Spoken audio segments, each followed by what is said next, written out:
જો વિદ્યાર્થી મિત્રો સ્વાધ્યાય 3.3 એક્ઝામ્પલ 3 અને એમાં ફર્સ્ટ ગુણાકાર કરવાનો છે આપણે. હવે અગાઉ પણ તમને વાત કરી છે તે મુજબ જ્યારે પણ આપણે ગુણાકાર કરવો હોય તો પ્રથમ શ્રેણિક છે એ શ્રેણિક નો સ્તંભ અને દ્વિતીય શ્રેણિકની હાર આ બે જો સરખું હોય તો જ ગુણાકાર થઈ શકે, એ સિવાય ગુણાકાર થઈ શકે નહીં. જોઈએ તો અહીં આગળ પ્રથમ શ્રેણિક છે AB માઈનસ BA એટલે કેટલા બાય કેટલાનો મેટ્રિક્સ છે? તો કે આ 2 ક્રોસ 2 અને આ પણ 2 ક્રોસ 2. પ્રથમ શ્રેણિકનો સ્તંભ 2 છે, દ્વિતીય શ્રેણિકની હાર 2 છે, મતલબ એનો ગુણાકાર થઈ શકે એમ છે. તો કરીએ આપણે ગુણાકાર માટે શું કરવાનું? તો કે પહેલી હાર પહેલો સ્તંભ, એટલે પહેલી હાર કરીએ તો પહેલી હાર AB અને પહેલો સ્તંભ છે આપણો A અને B, એટલે પહેલી હારમાં પહેલો ઘટક જોડાય ગુણાય એટલે A² બીજો બીજા જોડે ગુણાય A² + B². આ થયું પહેલી હાર પહેલો સ્તંભ. હવે સેકન્ડ પહેલી હાર બીજો સ્તંભ, તો પહેલી હાર અને બીજો સ્તંભ એટલે -AB + AB આવો. પછી છે બીજી હાર પ્રથમ સ્તંભ, બીજી હાર પ્રથમ સ્તંભ એટલે -BA + AB એટલે -BA + AB અને બીજી હાર બીજો સ્તંભ, બીજી હાર બીજો સ્તંભ એટલે -B² + A એટલે A². આના બરાબર શું થયું? તો કે આના બરાબર A² + B² અને -AB + AB એટલે 0 અને -BA + AB 0 અને A² + B². જો આને એક સ્ટેપ લખી શકાય, A² + B² કોમન કાઢી લો તો 1 0 0 1 હજુ પણ લખી શકાય. ત્યારબાદ સેકન્ડ એક્ઝામ્પલ. સેકન્ડ એક્ઝામ્પલમાં 1 2 3 શ્રેણિકમાં કોલમમાં છે અને સેકન્ડ શ્રેણિક છે 2 3 4 એ રોમાં છે. એટલે સૌથી પહેલા તો એ સમજીએ કે આ શ્રેણિક છે એમાં ત્રણ હારની એક સ્તંભ છે, એટલે આ 3 ક્રોસ 1 પ્રકારનો મેટ્રિક્સ છે. આ શ્રેણિક છે 2 3 4 એમાં એક હાર છે અને ત્રણ સ્તંભ છે, બરાબર? એટલે આનો સ્તંભ 1 અને આ 1 સરખું છે, એટલે આપણને આન્સર મળશે 3 ક્રોસ 3 પ્રકારનો શ્રેણિક મળશે. જોઈએ હવે 3 ક્રોસ 3 પ્રકારનો શ્રેણિક. 3 ક્રોસ 3 પ્રકારનો શ્રેણિક આપણને મળશે. નિયમ આપણો એ કે પ્રથમ હાર પ્રથમ સ્તંભ, પહેલી હાર પહેલો સ્તંભ એટલે 2, પહેલી હાર બીજો સ્તંભ 3, પહેલી હાર ત્રીજો સ્તંભ, બીજી હાર પહેલો સ્તંભ, બીજી હાર બીજો સ્તંભ, બીજી હાર ત્રીજો સ્તંભ, ત્રીજી હાર પહેલો સ્તંભ, ત્રીજી હાર બીજો સ્તંભ અને ત્રીજી હાર ત્રીજો સ્તંભ. આવી રીતે આપણને 3 ક્રોસ 3 પ્રકારનો મેટ્રિક્સ મળે. ત્યારબાદ આ બીજો શ્રેણિક એક્ઝામ્પલ 3. આ કેટલા બાય કેટલાનો મેટ્રિક્સ છે? તો આ કે 2 ક્રોસ 2 પ્રકારનો મેટ્રિક્સ છે, બે હાર અને બે સ્તંભ. આ છે આમાં બે હાર અને ત્રણ સ્તંભ છે, એટલે 2 ક્રોસ 3 પ્રકારનો મેટ્રિક્સ છે. આનો સ્તંભની સંખ્યા 2, આમાં 2, મતલબ બંનેનો ગુણાકાર થઈ શકે તો જવાબ શું મળશે? તો 2 ક્રોસ 3 પ્રકારનો જવાબ મળશે. જોઈએ લાઈએ. જો બે હાર અને ત્રણ સ્તંભ શબ્દરૂપ આપી. પહેલી હાર પહેલો સ્તંભ એટલે પહેલો ઘટક પહેલા જોડે ગુણાય 1 * 1 1 -2 * 2 એટલે -4. પહેલી હાર બીજો સ્તંભ 1 * 2 એટલે 2, -2 * 3 એટલે 6. પહેલી હાર ત્રીજો સ્તંભ 3, -2 * 1 એટલે -2. શું થયું પછી? બીજી હાર પહેલો સ્તંભ 2 * 1 2, 3 * 2 એટલે 6. બીજી હાર બીજો સ્તંભ 2 * 2 એટલે 4, 3 * 3 એટલે 9. બીજી હાર ત્રીજો સ્તંભ 3 into 2 એટલે 6, 3 into 1 એટલે +3. આના બરાબર 1 minus 4 એટલે -3, 2 minus 6 -4, 3 minus 2 1, 2 plus 6 8, 4 plus 9 13, 6 plus 3 9. બરાબર. ત્યારબાદ એક્ઝામ્પલ 4. આ પણ 3x3 પ્રકારનો મેટ્રિક્સ છે. આ પણ 3x3 પ્રકારનો મેટ્રિક્સ છે. એટલે આનો સ્તંભ અને આની હારની સંખ્યા સમાન છે. એટલે આપણને આન્સર 3x3 પ્રકારનો મળશે. જોઈએ સાદુરૂપ આપીએ. પહેલી હાર પહેલો સ્તંભ ગુણો એટલે 2 into 1 એટલે 2, 3 into 0 થાય, 0 લખવાની જરૂર નથી. 4 into 3 એટલે 12. પહેલી હાર બીજો સ્તંભ 2 into -3 એટલે -6, 3 into 2 એટલે +6 અને 4 into 0 એટલે 0.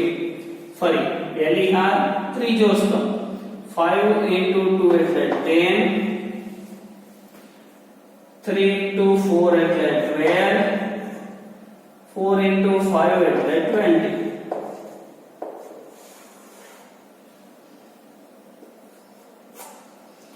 ફરી સેકન્ડ રો બીજી હાર પહેલો સ્તંભ 3 into 1 એટલે 3, 0, 5 into 3 એટલે 15. બીજી હાર બીજો સ્તંભ 3 into -3 એટલે -9, 4 into 2 એટલે 8. બીજી હાર ત્રીજો સ્તંભ 3 into 5 એટલે 15, 4 into 4 એટલે 16, 5 into 5 એટલે 25. બીજી હાર ત્રીજો સ્તંભ.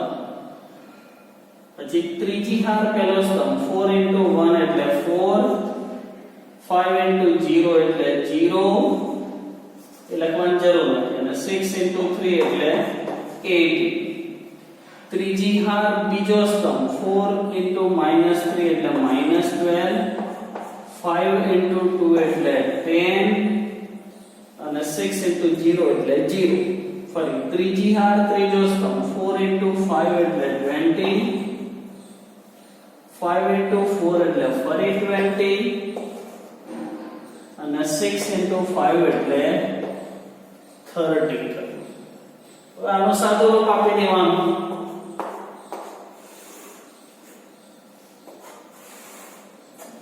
આનો સાદો રૂપ આપી દો 12 plus 2 40. આ થયું 0, 20 અને 10 30, 30 ને 12 14, 15 plus 3 8, -9 plus 8 minus 15 plus 16 31, 31 અને 25 એટલે 56.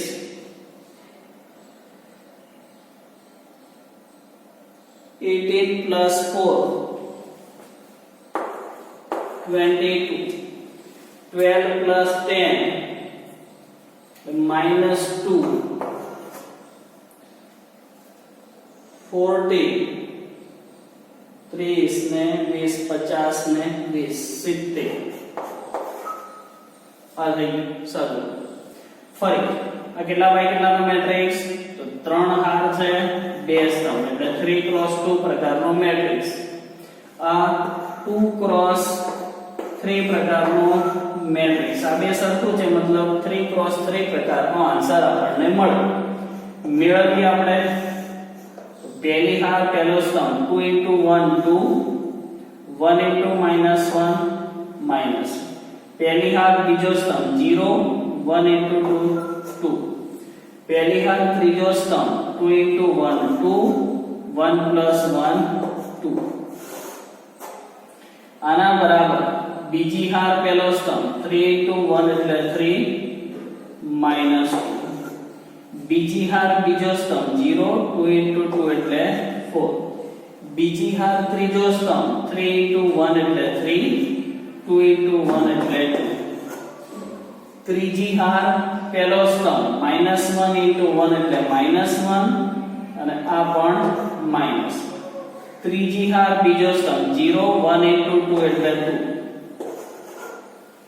ત્રીજી હાર ત્રીજો સ્તંભ -1 into -1 અને આ +1 બરાબર 0 હવે આનું સાદુરૂપ આપવું હોય તો આના સાદુરૂપમાં આન્સર થાય કે 2 - 1 એટલે 1 2 3 3 - 2 એટલે 1 4 5 -1 -2 2 અને 0 આ એનો આન્સર છે હવે ફરી આગલા બાય કેટલાનો મેટ્રિક્સ તો બે હાર ને ત્રણ સ્તંભ એટલે 2 cross 3 આ કેટલા બાય કેટલાનો મેટ્રિક્સ ત્રણ હાર અને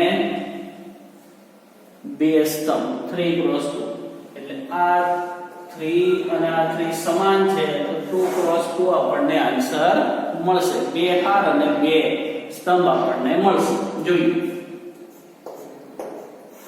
નિયમ પ્રમાણે પહેલી હાર પહેલો સ્તંભ 3 into 2 એટલે 6 -1 plus 9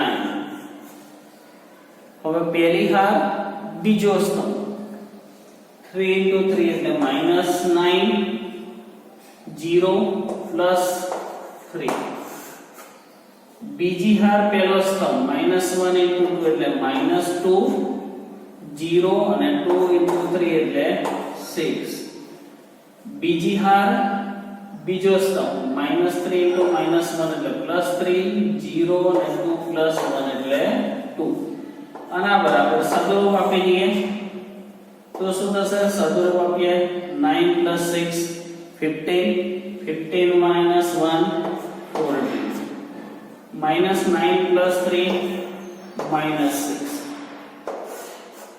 6 plus minus 2 plus 6 4 અને 3 plus 2 5 આવી રીતે આનો સાદો રૂપ આપણને મળે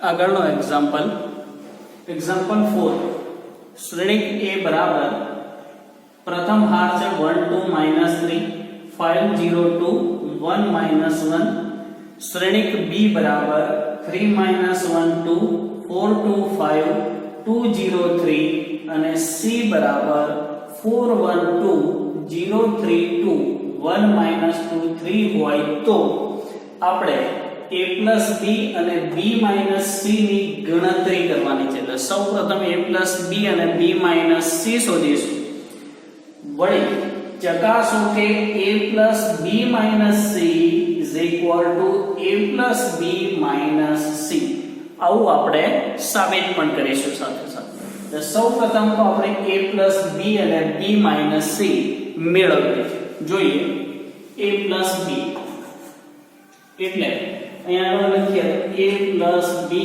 બરાબર શ્રેણિક A ની વેલ્યુ પહેલા લખી દઈએ તો કે 1 2 -3 5 0 અને 2 1 -1 પ્લસ આ શ્રેણિક A પ્લસ શ્રેણિક B એટલે 3 -1 2 4 2 5 2 0 અને 3 આ શ્રેણીનો A plus B A અને B ની વેલ્યુ લખી જેનો સરવાળો કરીએ A plus B એટલે પહેલો ઘટક પહેલામાં ઉમેરો 1 plus 3 એટલે 4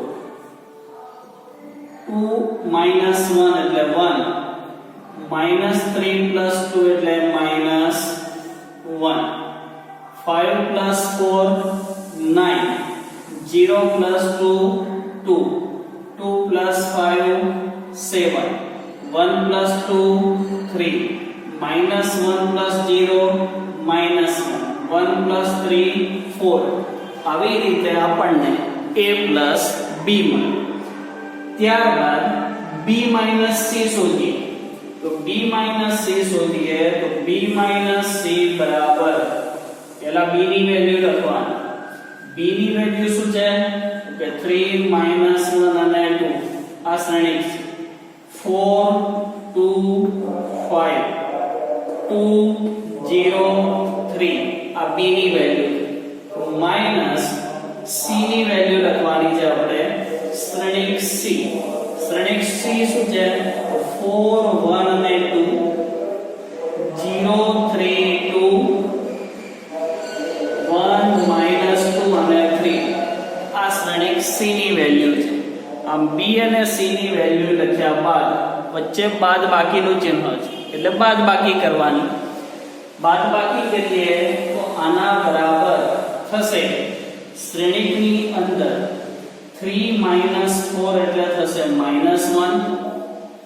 આ માઈનસ એટલે -1 થશે -2. 2 - 2 એટલે 0. પછી છે 4 - 0 4 2 - 3 -1 5 - 2 3 2 - 1 1 minus minus plus 2 3 minus 3 0 એટલે b minus c આ વેલ્યુ થઈ. હવે સાબિત કરવાનું છે કે a plus b અને b minus c તો આપણે મેળવી લીધું.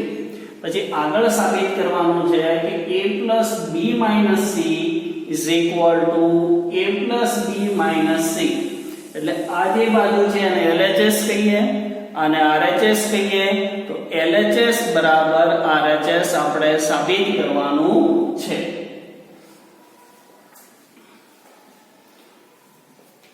એટલે b c આપણી જોડે તો શોધેલું છે જ સૌપ્રથમ. પછી તેવી જ રીતે a plus b પણ શોધેલું છે, એ પણ આપણે મેળવ્યું a plus b. એટલે અહીં લખીએ કે LHS a plus b minus c બરાબર શ્રેણિક a ની વેલ્યુ લખીએ. શ્રેણિક a કેટલો છે? તો શ્રેણિક a છે કે 1 2 -3 આ શ્રેણિક પ્લસ સેકન્ડ રો 5 0 અને 2 અને આ છે 1 -1 અને 1 આ શ્રેણિક a છે plus b minus c. b minus c ની વેલ્યુ આપણે શોધેલી છે એ મૂકીએ તો -1 -2 અને 0 4 -1 3 1 2 0. આનો સાદું રૂપ આપી દઈએ આપણે તો આના બરાબર શું થશે? તો પહેલો ઘટક પહેલામાં ઉમેરો તો 1 ± 1 એટલે 0 2 ± 2 એટલે આ પણ 0 -3 + 0 એટલે -3 5 + 4 9 0 - 1 -1 2 + 3 5 આવી રીતે આનો સરવાળો કરી દેવાનો. ત્યારબાદ 1 + 1 2 -1 + 2 એ થયું 1 1 + 0 1 બરાબર. હવે RHS કરીએ. RHS right hand side a plus b minus c. a plus b ની વેલ્યુ લખીએ સૌપ્રથમ તો a plus b ની વેલ્યુ છે 4 1 -1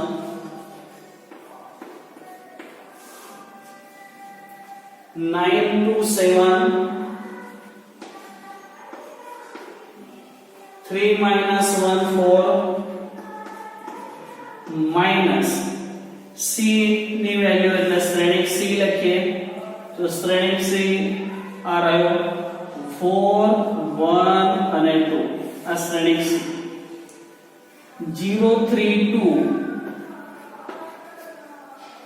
1 2 3 આના બરાબર સાદો રૂપ આપીએ તો શું થાય જો તો 4 4 0 1 1 0 -1 -2 -3 9 0 9 2 3 -1 7 2 5 3 -1 2 -1 + 2 +1 મોટી સંખ્યાનું ચિહ્ન આવે અને 4 3 1 આમ આ ડાબી બાજુ એટલે કે LHS અને આ જમણી બાજુ બે સરખી થતી હોવી જોઈએ.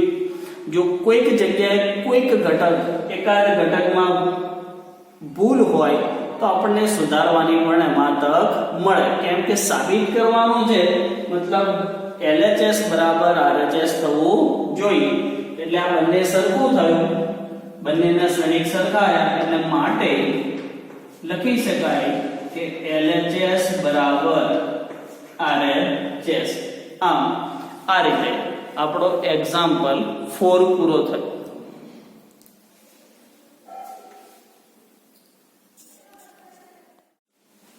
એક્ઝામ્પલ 6 સ્વાધ્યાય 3.2 નો એક્ઝામ્પલ 5 અને 6.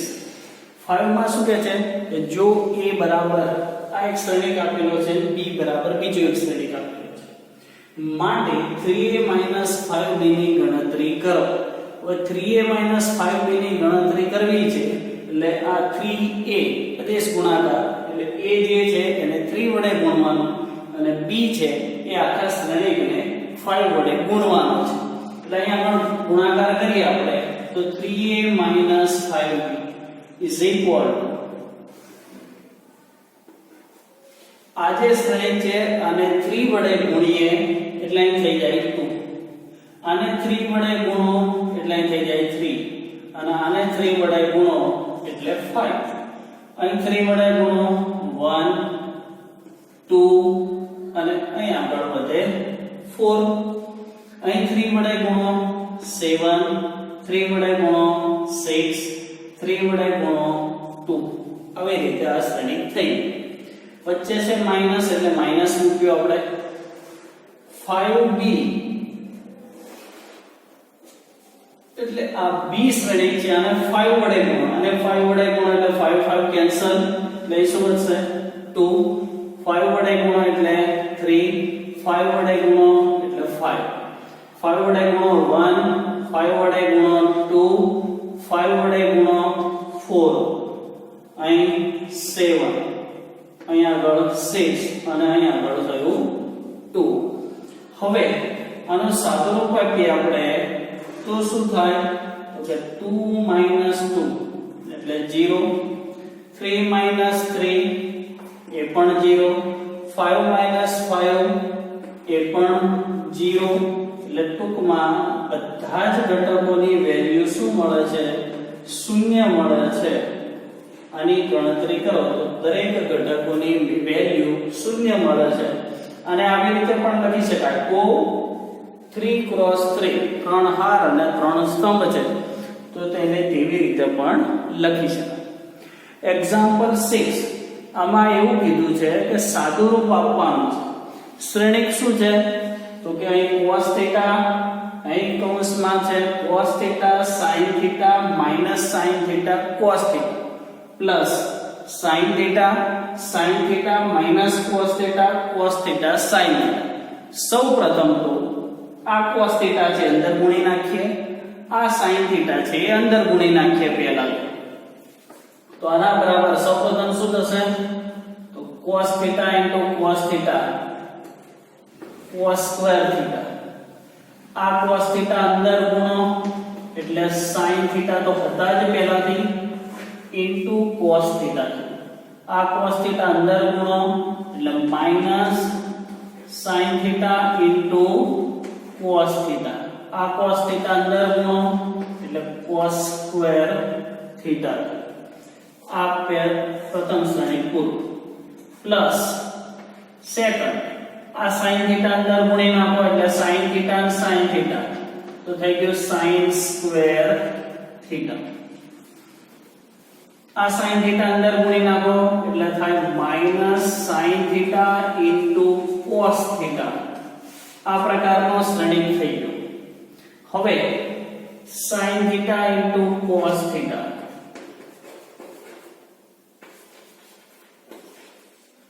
આ sin થીટા ને ગુણો તો sin સ્ક્વેર થીટા આવું. હવે આ બે શ્રેણી વચ્ચે સરવાળો છે તો સરવાળો કરીએ તો આના બરાબર cos square theta plus sin square theta. બીજો ઘટક sin theta into cos theta minus sin theta into cos theta, minus sin theta cos theta plus sin theta cos theta cos square theta plus sin square theta out. હવે cos square plus sin square બરાબર એની value થઈ 1. sin theta cos theta એક plus છે અને એક minus, તો આના બરાબર થયું 0. Minus sin theta cos theta plus અને માઈનસ એટલે 0 અને cos square plus sin square એટલે 1. આ એકમ શ્રેણી પ્રકારનો થયો. I2 બરાબર લખીએ તો આપણે એવું લખીએ કે 1 0 0 1. આવી રીતે એક્ઝામ્પલ 6 નું સાદું રૂપ આપણે આપી અને ગણ્યું.